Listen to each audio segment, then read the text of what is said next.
Alright, ladies and gentlemen, it is turn 54. Plans proceed apace. This fortress. I am so angry at this fortress. I lost the battle again at Forbidden Fortress. And once again, nothing of importance was lost, but what happened was I didn't summon quite enough elementals. So here, let me show you the battle. And we'll talk about some of the factors that went into this real quick. So here I have my army. A few chaff, mainly elemental summons. We proceed. We're casting our buff spells, all of that. Two of their Gigyas are feeble-minded, which I believe happened because I have this guy back here, or not that guy? Or I had somebody in the last battle with the Black Bow of Boudas. Interestingly, we appear to have made...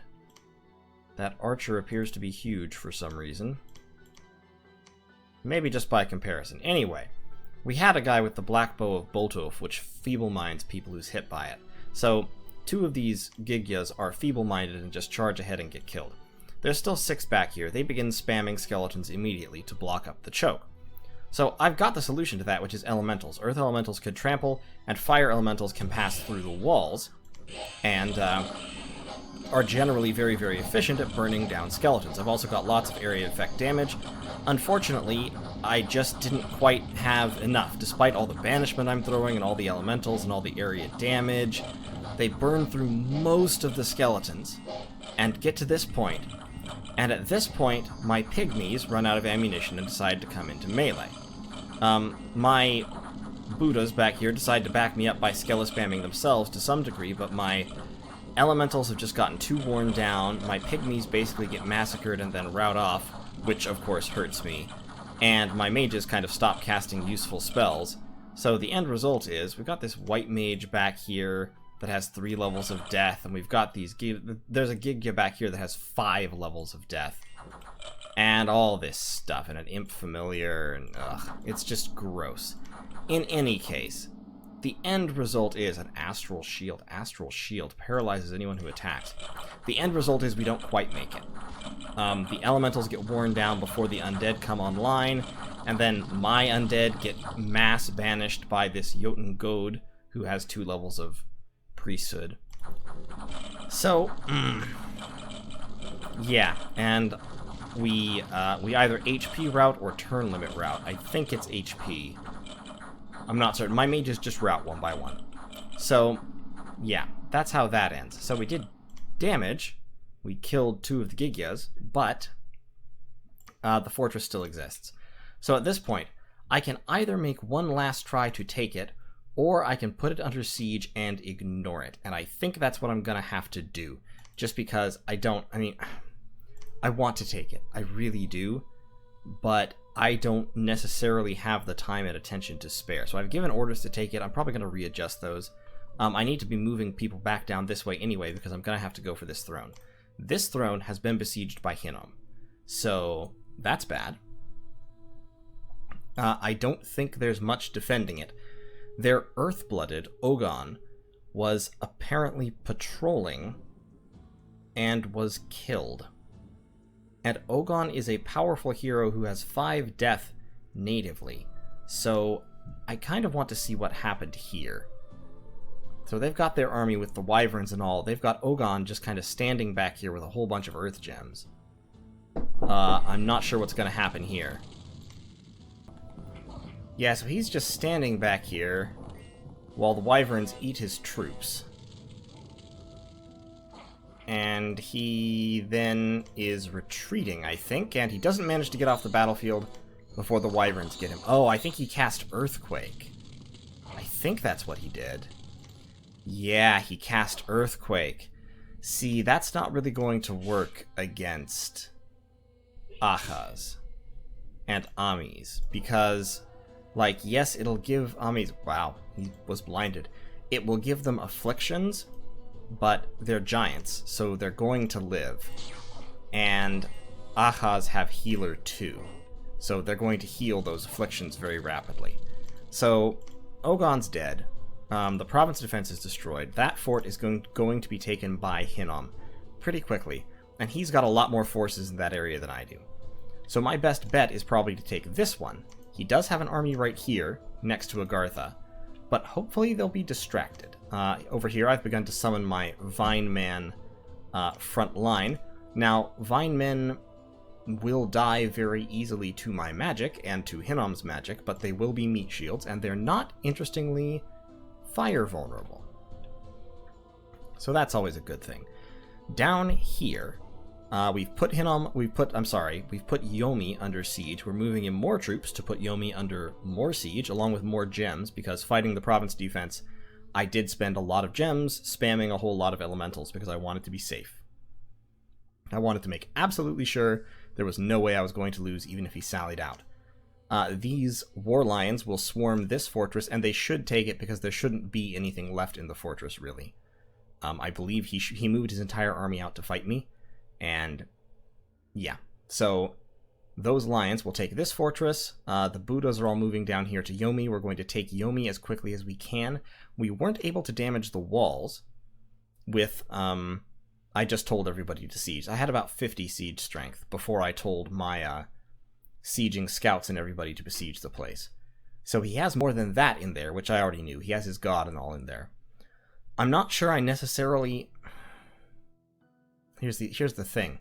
I'm not sure I necessarily actually want to take Yomi. But I do want to have Yomi under siege.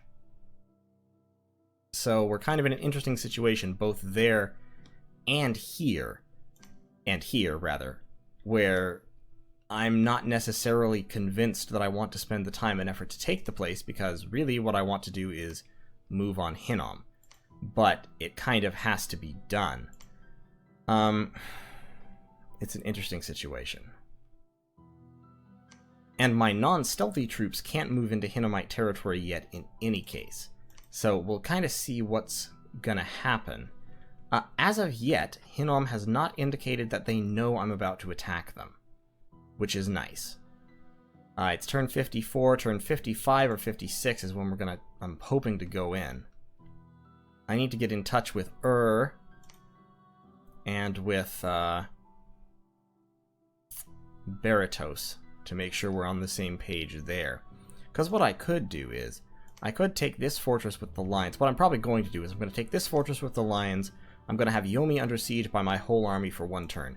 That will also give me time to distribute some more gems. I have Mugo carrying a whole bunch of gems. I'm going to give Rumalisa basically my remaining relevant gems. I'll distribute those among my various mages, particularly my Boudas. Then I'll move in. It will take a little while to get set up. This army is concerning, because this army is mainly chaff, but I guarantee it also contains a number of mages. This army is concerning because it contains a super combatant, Labaya, the son of Simyaza, a whole bunch of Seirs and long-dead horsemen, and several Baals, who are very effective battlecasters, so I need to shut this army down. The way to shut that army down is probably to attack this province with several Boudas on the same turn I attack this province, which will force them to break the siege before they can move. And it's gonna be very, very tight timing. Very, very tight. I'm not sure it can be done, but we will see. These two guys, instead of sneaking there, I actually want them both to sneak here so they can sneak there next turn. See, this province hasn't organized any PD, which might just be a terrible mistake on Algulad's part, but it might also mean that he's just patrolling constantly with his Seirs and long-dead horsemen and Baals. And 40 patrollers have about a 50% chance to catch a Bouda. So I don't want Boudas staying in that province. I want them to attack that province by moving in from somewhere else. Now, these two Boudas are Horde of Skeletons. Oh, I remember why I was having them move to Yomi. Because I wanted them to get some gems. Because I'm going to be pulling out all the stops. We will be spending every gem we have in order to win this upcoming fight, because it is the only fight that matters. So, we'll, yeah, I've basically given my orders. I'm going to adjust my orders up here, I think. My visible troops will move down to put the place under siege. But if they come out, they're screwed. So the Boudas are going to move up like this. Very strong and well-organized PD there. Yeah, sacrificing Boudas in order to hold his armies in place for a turn or so is probably, honestly, a pretty solid plan.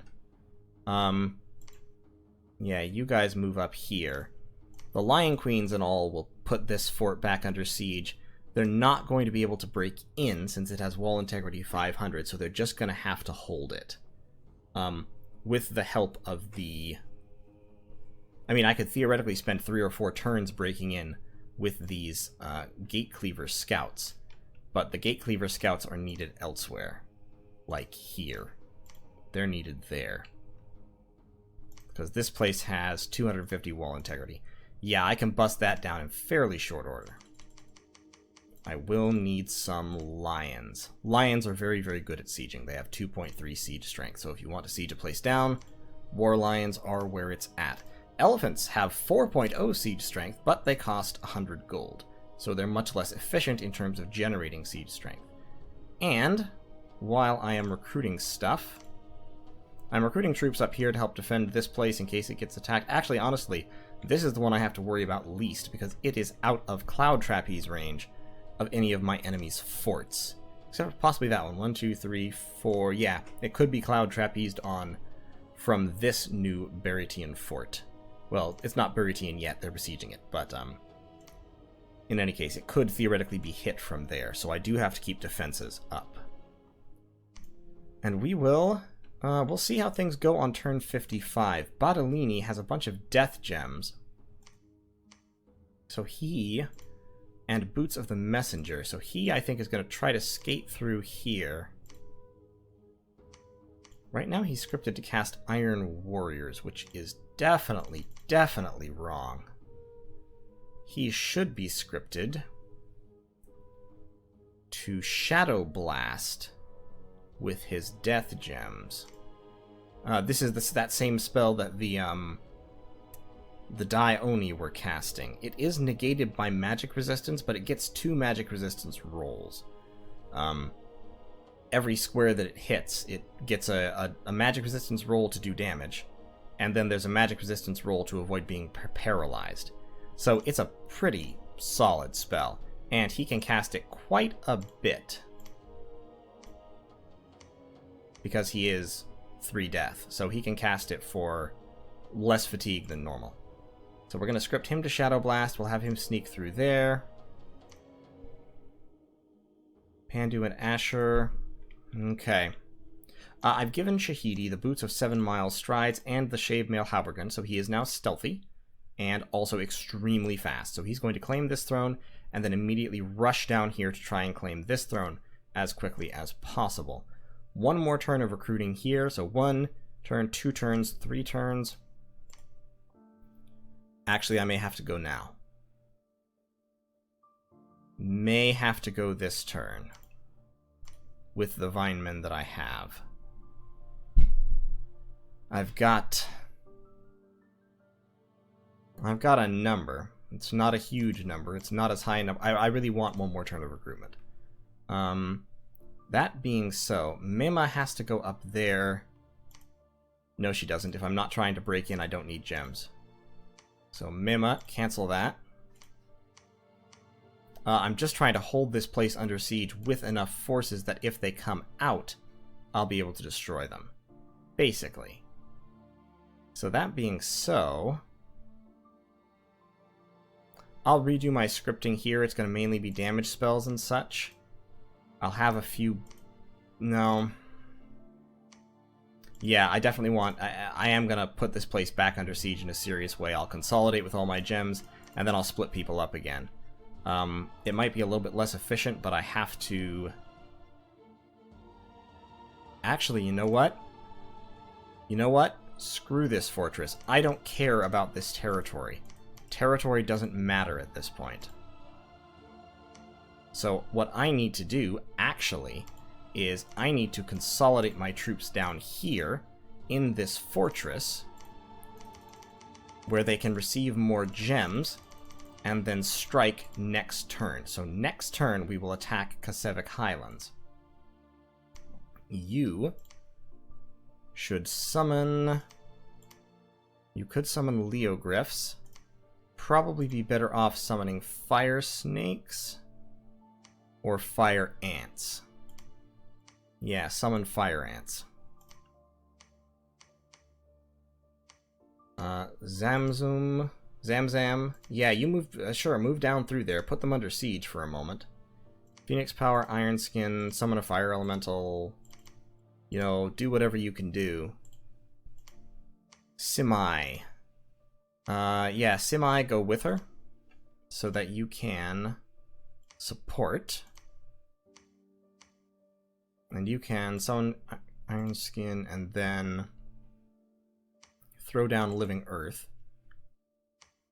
So there'll be something to stop them if they come down towards you. You guys are sneaking north. That's fine. Okay.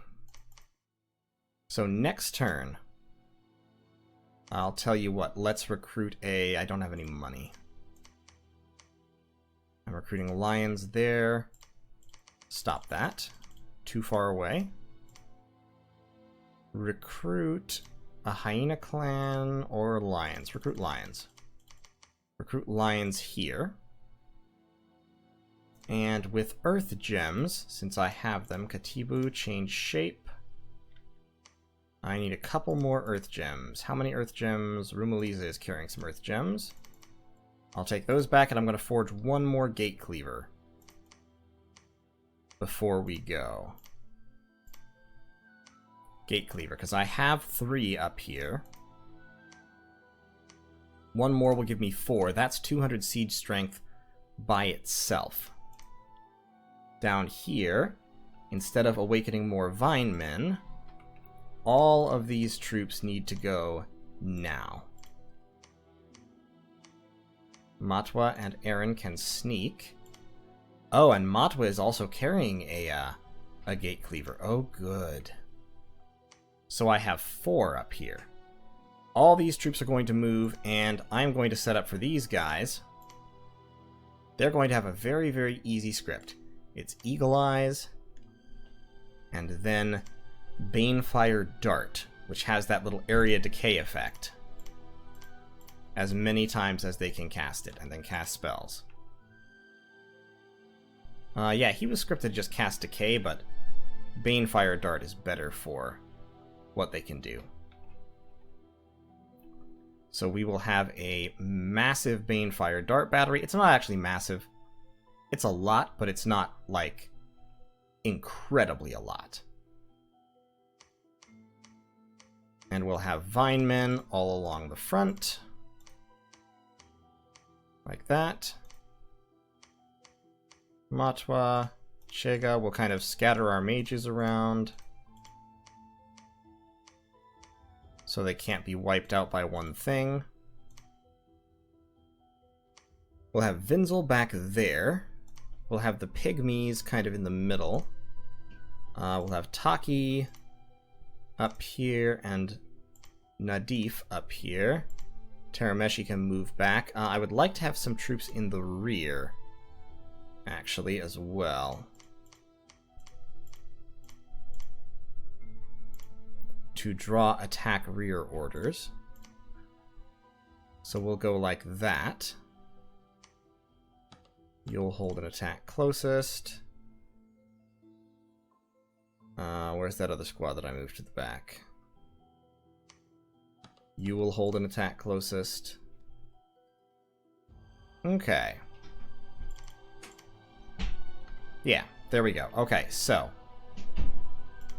Matwa. Oh, I just gave Matwa some dudes. I don't want him to have them. I want them to have them. Okay, so you two sneak. Actually, can you two sneak? Yeah, sneak over there along with the scouts. That'll be fine. And that is not a very threatening looking army, but I can make it more threatening in a real hurry. So take all the pygmies. Take everybody. Take all those pygmies. And next turn we'll launch the attack on Kasevik Highlands.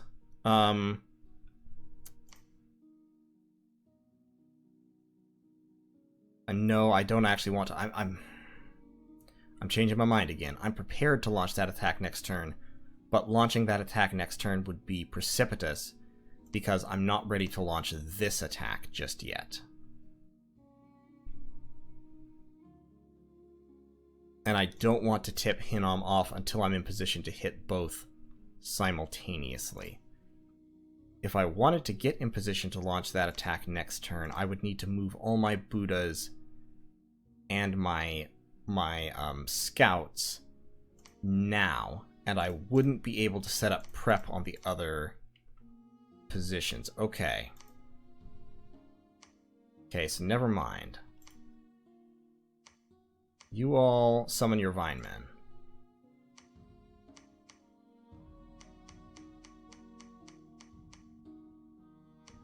Matwa and Aaron can sneak, that's fine. Vinzel, you stay here and patrol. Great. Okay, that's what we're going to do. It's going to be a couple more turns. We will put Yomi under siege and see how quickly we can potentially siege them down. It's only wall integrity 250, so with those 4 sieging and then all these troops moving in, we might kick the walls down in 1 turn. And if we do kick the walls down in 1 turn, then we'll go in next turn. He has an idol of... His god is an idol of beasts. That's what I'm a little bit worried about, because I don't know exactly what magic his god has. But probably he doesn't have much by way of effective battle magic. At worst, he'll be able to cast Swarm a bunch of times, and we should be able to deal with that. I mean, our elementals should be able to deal with that. So in any case, I'm going to go in. I'm going to go in. If we break the walls next turn, I'll go in immediately.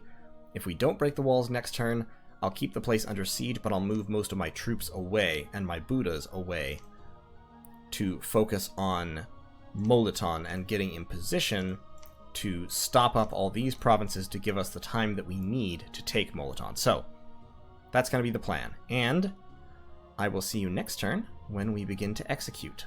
Take care. Ladies and gentlemen, welcome back to Once More Into the Breach. It's turn 55. I had a real scare this turn. I claimed 2 thrones. I claimed the Throne of the Stars and the Throne of Flames. So I'm up to 5 points. I only need 2 more. So that part of the plan is going well. Yomi is under siege. I have broken into the fort. I was thinking about attacking the fort immediately. However, in retrospect, I'm not going to. I'm leaving a couple of units to maintain the siege, a couple of scouts, and then some other units that have very high movement speed.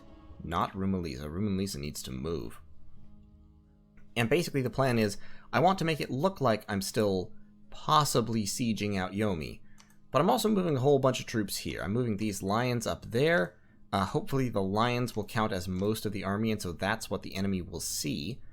But basically what I'm doing is I'm setting up to attack Moliton. I should have the siege strength to take Moliton's walls down to 0 in 1 turn.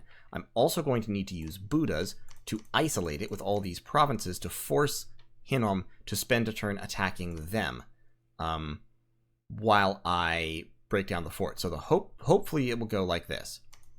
All my troops move here and here. My Boudas move there. I distribute gems. Next turn, I attack the fort, bust down the walls. The next turn, I attack the fort, bust down the walls, and take all these provinces. The turn after that, I assault the fort. Almost certainly, Hinnom takes at least one of these provinces back. I would anticipate this one, and probably this one, with Og the Melkart. At that point... Actually, I have to check something real quick. Okay, yes, I thought this was so. Throne claiming happens before any movement. So, unless he happens to have the air gems and mages in places with labs to cloud trapeze onto me, which he might, but I will hope and pray he doesn't, I should be able to, if I manage to lock down all these provinces, I will be able to take this throne without being stopped. That will depend. Well, let me qualify. It's more risky than that. It depends on me being able to take all of these provinces with Boudas and him not moving anything into those areas from, say, here and not patrolling or anything. But assuming all of those things are true, and of course that I can take the fort in one desperate assault without being stopped by anything, but assuming all of those things are true, I should be able to take this throne before Hinnom can stop me. Now, this throne will be easier. I already have 2 Boudas and 3 gate cleavers in place. He's not patrolling because an army of Agartha is besieging the fort at present. The wall integrity is only 250. I already have enough siege strength to bust through 250 plus whatever's defending in there. 119 here, 200 right here, another 66 here, plus I am summoning more fire snakes and recruiting, I thought I was recruiting more lions, and recruiting more lions. So, I will definitely be able to take this one. Agartha is under siege, and he has a big army up there. However, that means he doesn't have many forces right next to Kasevik Highlands. And Agartha is 2 separate moves away. My prophet, who was up here, is running wheedly all the way home. And then he will jump over here to claim the throne as soon as possible once I assault it. So, should be doable. Might be doable. Now, the only monkey wrench in the gears is that I only have 3 turns because Baratos declared war on me, as I kind of expected. The really scary thing, the thing that freaked me out, was that also declared war on me, and in fact, actually threatened to backstab me, to break the non-aggression pact without the agreed-upon time, which does happen. The reason why that's especially freaky is because he has this army here, and yeah, this still has 2 turns to go. So, if he had wanted to, and if he had been willing to just break the non-aggression pact with no care for the consequences, could have rolled over Stonegrave Mountains with no hesitation, because I'd agreed to let him move this army through here to go attack Hinnom. Fortunately, through some frantic diplomacy and I suspect some social pressure from other players, possibly, I don't know that, I told other players about it, I talked with other players about it and tried to arrange something, because if was against me, my plan was screwed and I was not going to be able to win this way. He backed off. He agreed that he was going to keep the non-aggression pact, so it worked out. I'm moving pretty much like a lot of my mages to the forts where I have thrones, in preparation for Baratos to come in, because, has to wait 5 turns, and he'll be waiting 5 turns, he's agreed to that. That's all fine and hunky-dory. 5 turns will be after my play is over, and either I'll have lost, and I'll have to fall back on some kind of a long-term game plan, or I'll have won and it won't matter. Baratos, however, only has to give me 3 turns, so it's turn 55 now. I'm moving and setting up. Turn 56, I will launch my attacks and crack the fortresses. Turn 57, I will assault the fortresses, and assuming all has gone well, I'll take them. However, it won't be until turn 58, the beginning of turn 58, that I actually claim the thrones. I should just have time. I should just barely have time, because on the 3rd turn, he will issue attack orders, and then he may crack one of my fortresses, but he'll need a turn to assault it after he does. So I think I can hold it. Pretty sure I can. Assuming that I manage to take these 2 thrones. Which is, of course, always the big assumption. And it's the thing that's going to be the biggest problem. But, that will be my play. I'm not really going into details about the rest of the nation. My research is low because I'm moving so many mages. My research queue is empty. No, I'm going up to alteration level 9, assuming the game goes that long, which hopefully it won't. Evocation, high-level evocation would also be a good strategy, but I'm going to stick with alteration since I've already got so far in it. And we'll see how things go. I've got all my vine men coming in. I've got all my mages coming in from here. I've got a whole bunch of lions and fire ants. I've got a whole lot of gems on a whole lot of people. Bamba should hide. Where's your hide option? Oh, you've got troops. That's why you can't hide. Yeah, you've got pygmies. Give them to her. You hide. Just always be hiding. Hide. Why? Apparently you can't hide. Okay, then research. You all are hiding. That's fine. I want you hiding. So, these guys, these two I'm moving down. These ones I'll keep to maintain this siege. Actually, no, the siege doesn't matter. I will bring those two as well. I'll leave only Quas Quan and one archer to maintain the siege of this crappy Niflheimish fortress in Forbidden Forest that I don't care about. And we'll, next turn we will go in and we will go ham. Just full throttle, no hesitation, no remorse. Kinda, you should be doing something useful.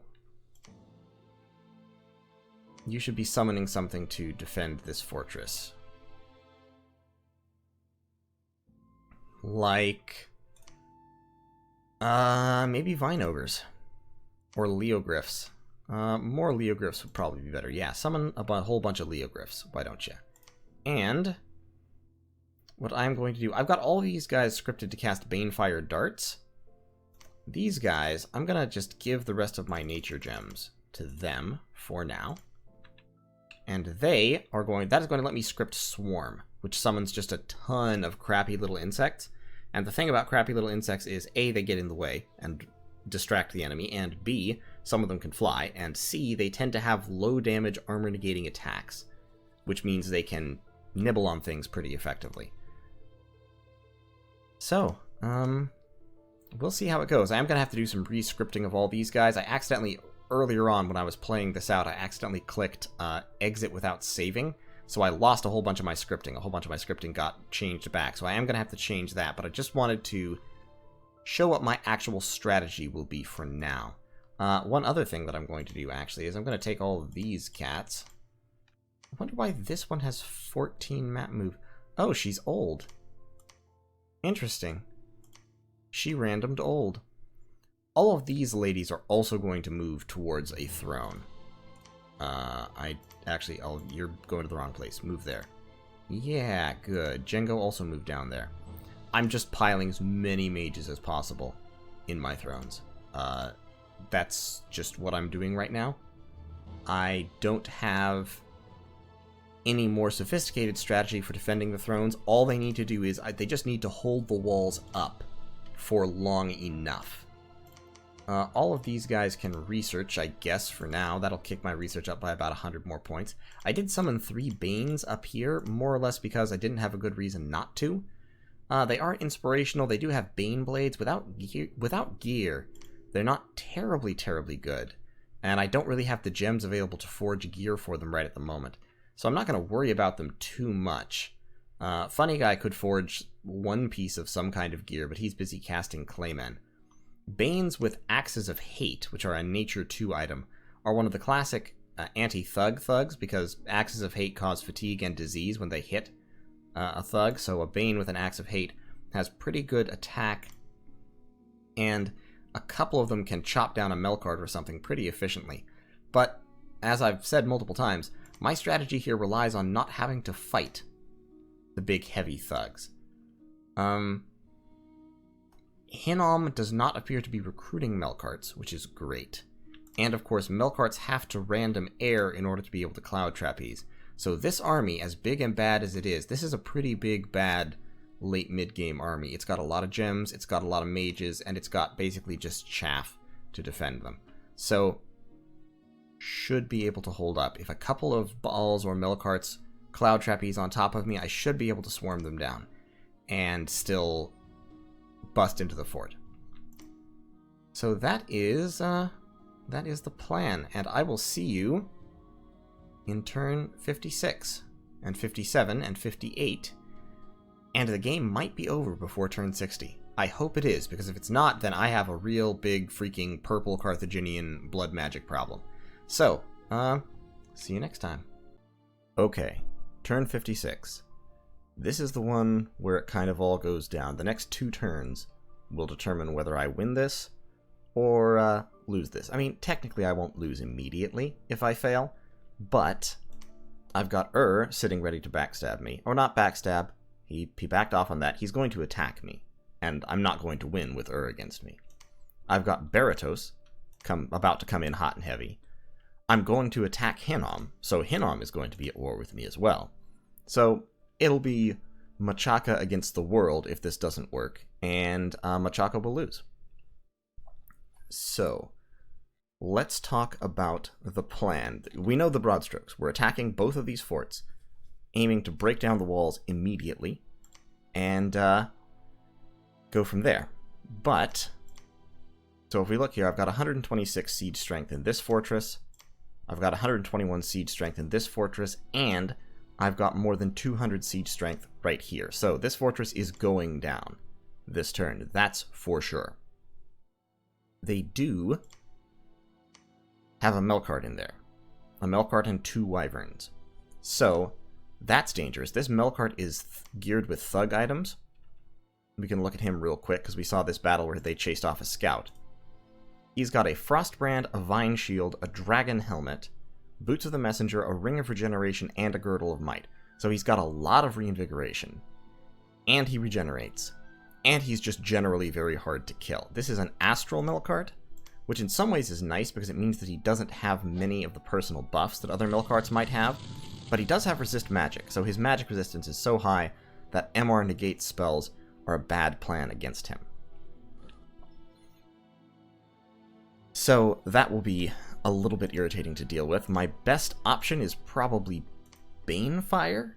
Mbamba can cast Banefire. I've also given him a bunch of death gems so he can throw Shadow Blasts if necessary.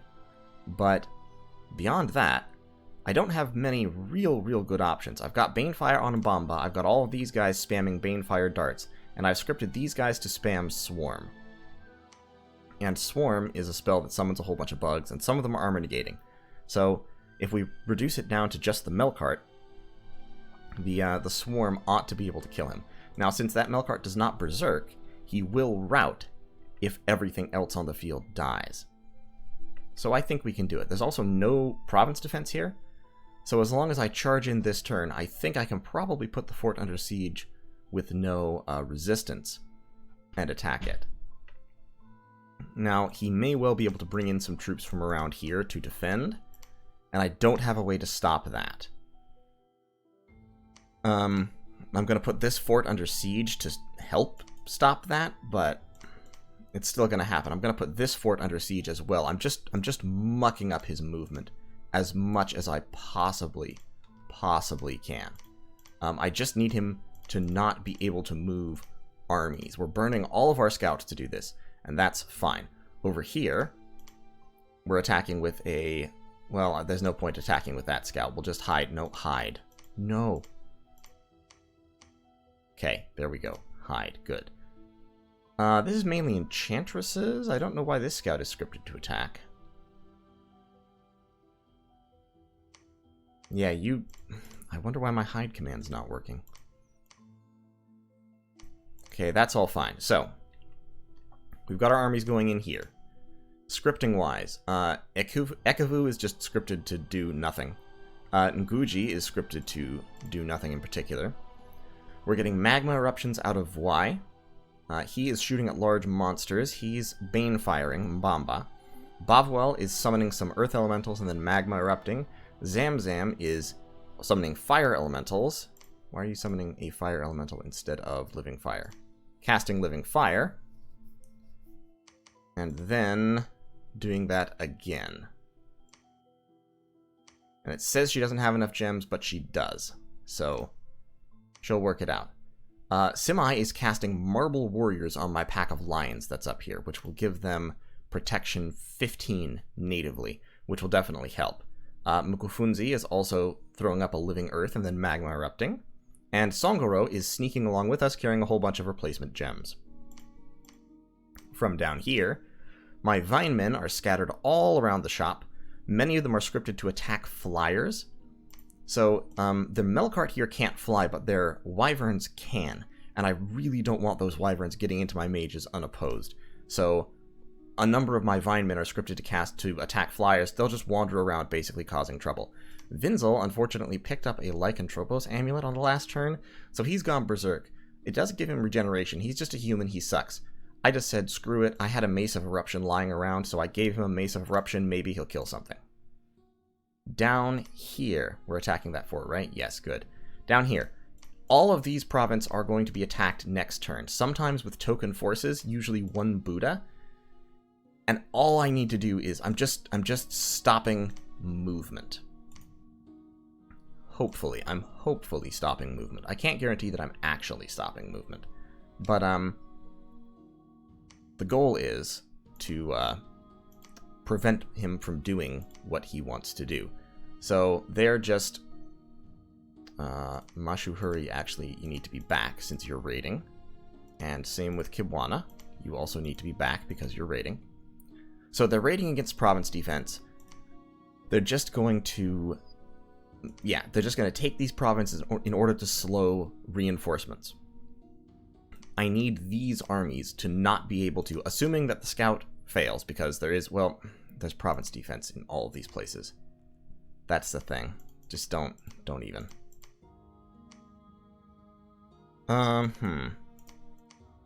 Yeah, don't even. He's got enough province defense on his fortresses that this is pointless. Just a waste of scouts. This province has no province defense, and he doesn't really seem to be patrolling either, so I think I can take him. So this attack is set up as well as it can be. I should bust the walls down here in one turn as well, because I've got 623 siege strength in this force alone. Plus these Boudas are going to add another quite a bit with Hierophagus. And I'm just keeping this place under siege with literally 2 scouts and Mtoto while everyone else moves out. Now, here's the fly in the ointment. Of course, all of that is a gamble, but it might work. It could work. It will hopefully work. Hey, actually, Bartolini, could you reach... Oh, you could reach Hinnom. No, I'm going to have to gamble. I'm going to have to. So, here's the thing. I can do that. I can't prevent him from cloud trapezing any air random mages he has on top of me. So, I'll have to deal with that situation. But, assuming I can hold out against that, timing-wise, I'll be able to win. Because I'm going to take this fort. Assuming I can storm this fort in one turn, I will move Funny Guy in that same turn. Then he'll claim the fort. Claim the throne. Claiming the throne happens at the start of the turn. Nothing else comes before it. Then everything else is resolved. So if you claim the throne, and then he moves troops in that same turn, and besieges his fort that I've taken, he can't technically take it away from me in time. He can't take it away from me that turn. So I should, I believe, still have the throne claimed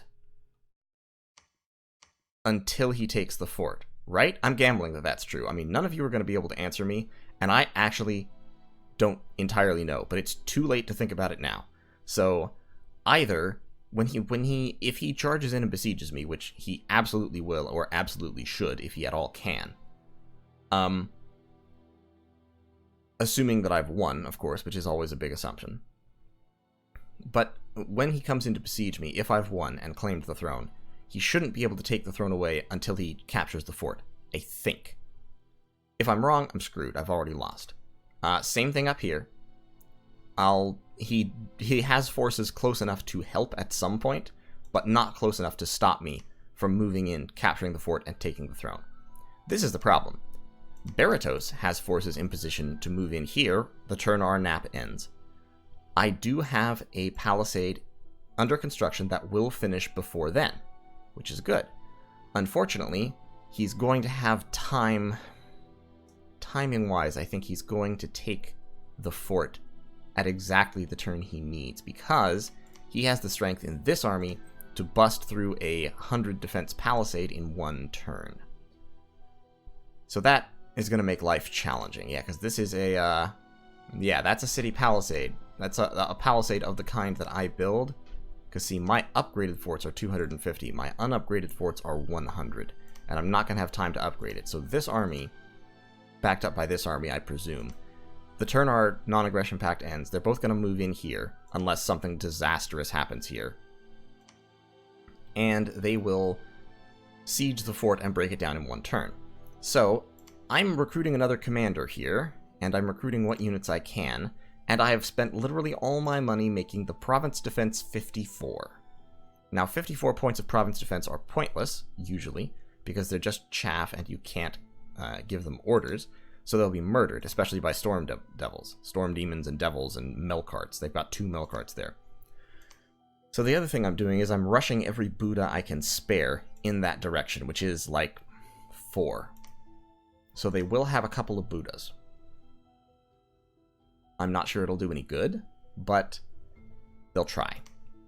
I will at least make some kind of a fight for it, because all I have to do is hold on to this place for 1 turn. 1 extra turn. However I hold on to it, by hook or by crook. And if I can do that, and if I can take the thrones, if I can basically make, like, you know, if I can roll 4 or 5 6s in a row, I've got this. If I don't, I've already lost. But then, if I don't make a play like this, I've already lost anyway. So, you know, it is what it is. So that's the turn.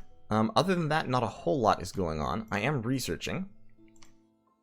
I swapped my research over to thaumaturgy, because thaumaturgy is very cheap to research since I've never researched it, and if I go down thaumaturgy a few levels, I get access to some astral spells like Mind Burn, which does damage, magic resistance negates, but it's armor negating damage, and Soul Slay, which automatically kills somebody unless they pass a magic resistance check, as well as Paralyze. Normally, Machaka could never use those spells, but I can because I've got a communion set up here. So, these guys, unfortunately, are all speed 12. So, they can defend Chilad, and that's about all they can do.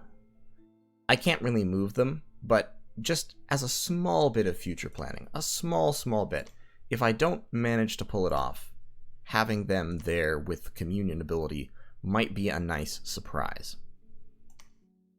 Over here, I've got another Lion King. I'm going to give him a whole bunch of archers. We'll swap over to recruiting a Lion Queen here. And money-wise, I'm spending all my money recruiting lions to help defend this fort. They contribute almost no siege defense, but they're, you know, they're there. They can help, kind of. And we'll see how it goes. So next turn the attacks go in. I will know immediately if I've failed, but I won't know immediately if I might be able to win. Because, naturally, I have to succeed at things for 3 turns in a row in order to make it. So we'll see how that goes. Tune in next time to find out if Funny Guy is going to rule the world or go down in history as an ignominious failure. Take care.